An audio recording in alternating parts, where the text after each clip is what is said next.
প্রথম দেখায় কাউকে ভালো লেগে যাওয়া অদ্ভুত কিছু না। আর এই ভালো লাগা থেকে একসময় ভালোবাসাও হয়ে যায়। আর এভাবে একসময় একটা সম্পর্কও হয়ে যায়।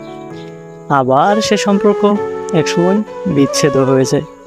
আসলে যখন নিজের সবটা জুড়ে সে মানুষটাকে ভালোবাসা হয়, আর সেই মানুষটাই যদি একসময় ছেড়ে চলে যায়, এর থেকে কষ্টের মুহূর্ত আর কি হতে পারে।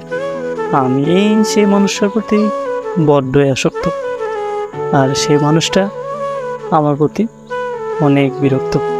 হয়তো আমি কখনো তার যোগ্য ছিলাম না, তাই হয়তো আজ সে আমার থেকে অনেক দূরে।